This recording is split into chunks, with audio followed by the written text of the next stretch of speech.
From Creamer Media in Johannesburg, this is the Real Economy Report. Tiger Brands last month hosted a tour of its Albany Belville bakery in the Western Cape to discuss the group's progress in a bakery restoration initiative it launched in March, as well as its growth targets for the province. Marlene Arnoldi visited the site. Tiger Brands is the market-leading bread supplier in all provinces of the country except the Western Cape, where it has a 20% market share. Nationally, Tiger Brands sells 1.3 million loaves of bread a week from 9 bakeries across the country.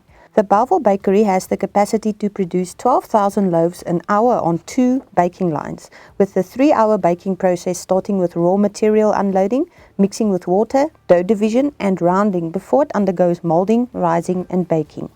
The bakery increased its production from 64 million loaves in the 2017 financial year to 80 million loaves by the 2023 financial year. Tiger Brands uses intelligence-based approaches to pricing and marketing to ensure a targeted strategy on pricing, sales and profits, particularly in the Western Cape with its unique consumer preferences. Tiger Brands Bakeries Director for Coastal Regions, Oupa Mafokeng, elaborates. Looking at our consumer preference as well as the dynamics compared to the national, call it landscape, we find that the Western Cape consumer prefers a standard loaf, more slices, but then still very softer. Okay? You'll find that in terms of the shelf presentation, the look and feel has got to be superior, it's got to be really appeasing.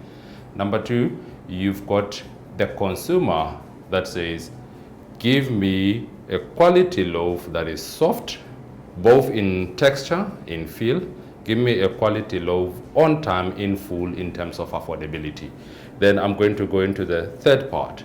Having looked at the product preference, there is also a price point differentiator compared to the national footprint.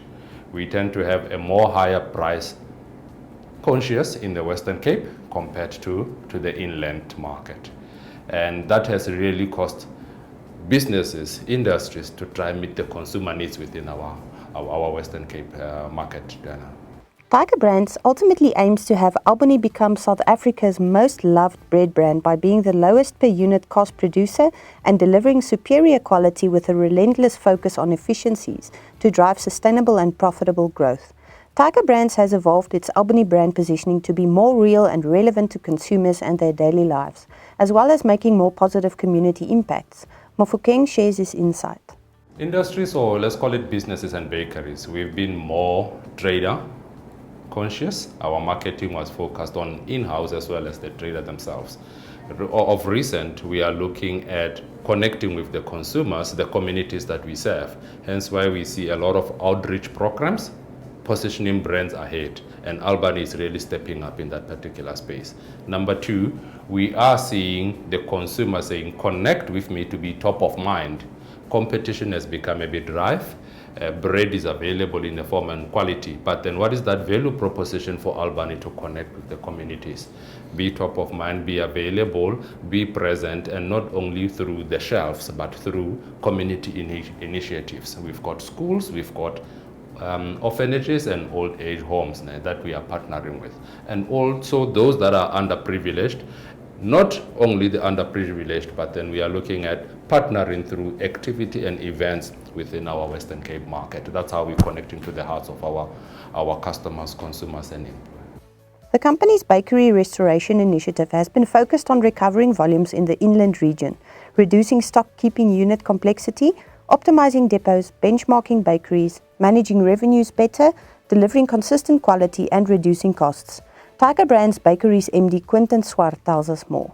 The first objective for us was to make sure that we restore our bakeries to a state where we would be able to deliver quality bread available when the consumer wants it, when they require it.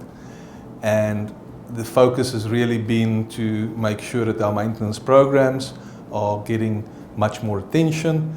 We've gone through a restoration plan for all 9 of our bakeries. All those plans have been completed, and that's now being followed up by ensuring that we use technology as well as our existing processes to do maintenance proactively rather than having to go through restoration programs. So at this point in time, it's going really well. We've seen an increase in our operational efficiencies. We've seen an increase, an improvement in our bread quality, and hence the availability in the market. That's Creamer Media's Real Economy Report. Join us again next week for more news and insights into South Africa's real economy. And don't forget to listen to the audio version of our Engineering News daily email newsletter.